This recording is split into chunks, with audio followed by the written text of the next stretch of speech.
Selamat siang teman-teman dan Bapak dosen. Sebelum saya mempresentasikan, nama saya Tio Stabuni, kelas 16A dengan NIM 20210111340013, Prodi PGSD. Baik, di sini saya akan mempresentasikan psikologi pendidikan. Psikologi pendidikan ada dua bagian yang perlu kita ketahui, teman-teman. Yang pertama secara etimologi. Psikologi berasal dari bahasa Inggris psikologi. Istilah psikologi sendiri dapat diartikan dari kata-kata Yunani psik yang dapat diartikan sebagai roh, jiwa, atau dan logos yang dapat diartikan sebagai ilmu. Dan secara terminologi, psikologi berarti ilmu jiwa atau ilmu yang mempelajari atau menyelidiki pernyataan-pernyataannya. Jadi teman-teman, tujuan psikologi pendidikan memahami bagaimana seharusnya pelaksanaan proses belajar dan pembelajaran agar tercapai tujuan-tujuan pembelajaran secara efektif. Dan konsep dasar daripada psikologi sendiri bahwa memang kita simakkan bahwa psikologi adalah sebuah perilaku dan adanya hubungan dengan lingkungan ataupun juga proses-proses belajar sehingga membentuk tingkah laku seseorang. Dan tugas-tugas perkembangan, tugas-tugas yang harus diselesaikan pada setiap fase atau kehidupan tertentu. Pada saat tubuh anak akan mengalami kekurangan nutrisi pentingnya, misalnya vitamin dan mineral, seluruh organ tubuh anak akan terpengaruh. Kesehatan anak dapat terganggu dan mudah terserang penyakit karena kekebalan tubuhnya yang menurun. Pertumbuhan dan perkembangan anak juga akan terganggu dan juga perkembangan otak akan terganggu. Perkembangan otak anak akan terganggu jika mengalami malnutrisi otak anak. Dan pada setiap fase pembagian tugas-tugas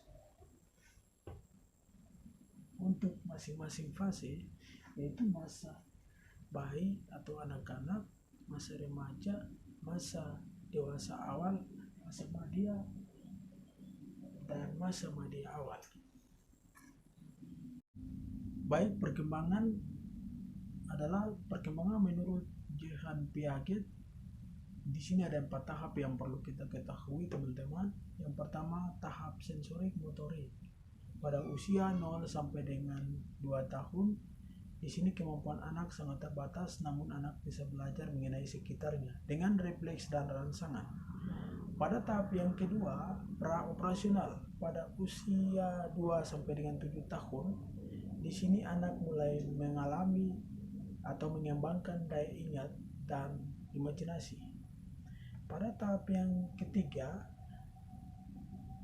operasional konkret, pada usia 7 sampai dengan 11 tahun, di tahap ini anak sudah mulai memahami konsep sebab dan akibat secara rasional dan sistematis. Pada tahap yang keempat, tahap operasional formal, pada usia 11 sampai dengan 15 tahun, di sini anak sudah memiliki kemampuan menggunakan logika dan menyelesaikan masalah dan menarik kesimpulan.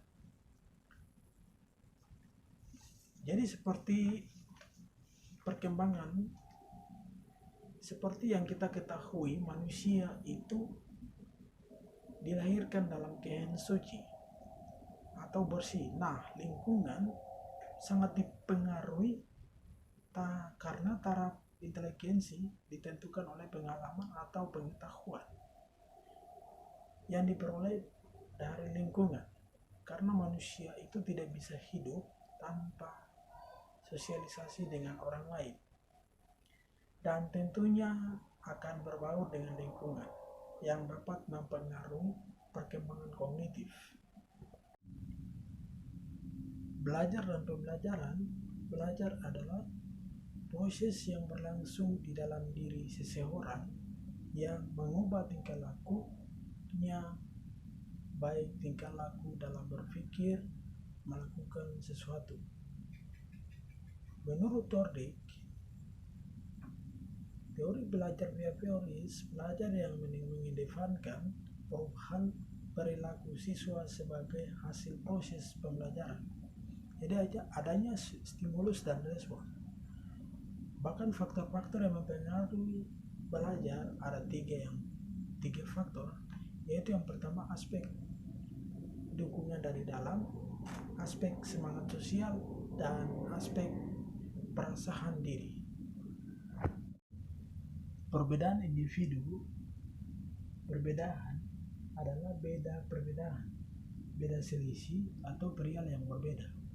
Kalau individu, dalam bahasa Inggris, individu berasal dari kata individual, berarti perseorangan sendiri dan memiliki sesuatu yang khas. Perbedaan individu ada aspek perkembangan, yaitu ada dua perkembangan. Yang pertama, semua diri manusia mempunyai unsur-unsur kesamaan dari pola perkembangan. Dan di dalam pola yang bersifat umum dari apa yang membentuk warisan manusia secara biologis dan sosial, tiap-tiap individu mempunyai kecenderungan yang berbeda. Perbedaan individu, faktor-faktor perbedaan, yaitu yang pertama genetik. Pasangan kromosom X dan Y, potensi genetik, fisik, mental ciri khas kecuali kembar, dan lingkungan statis, alam tempat, dan lingkungan dinamis, status sosial, pola asuh orang tua, budaya. Diagnostik kesulitan belajar adalah kesulitan belajar yang dialami oleh siswa. Identifikasi melalui faktor-faktor yang mempengaruhi proses dan hasil belajar.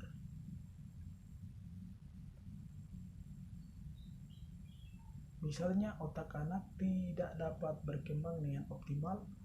Akibatnya, anak dapat mengalami ketidakkemampuan belajar, memiliki IQ rendah, mengalami masalah pada ingatan dan perhatian, perkembangan bahasa yang buruk, mengalami kesulitan dalam memecahkan masalah, dan memiliki prestasi yang kurang baik di sekolah.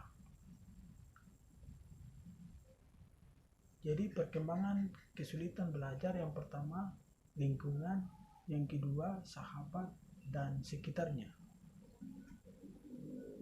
Jadi faktor-faktor yang mempengaruhi kesulitan belajar yaitu faktor-faktor yang berasal dari dalam diri siswa, yaitu intern, dan faktor-faktor yang berasal dari luar diri siswa, yaitu ekstern.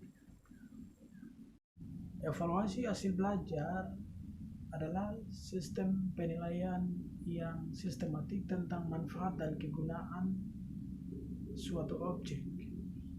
Evaluasi juga dipandang sebagai proses merencanakan, memperoleh, dan menyediakan informasi.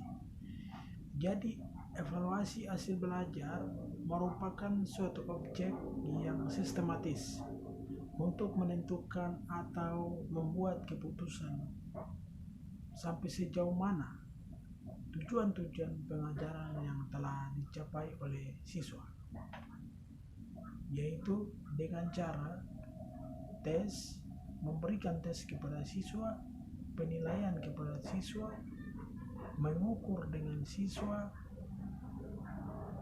dan seterusnya. Baik, atas penjelasan saya materi tentang psikologi pendidikan, konsep dasar psikologi pendidikan, tugas-tugas perkembangan, teori perkembangan, perbedaan individu, belajar dan pembelajaran,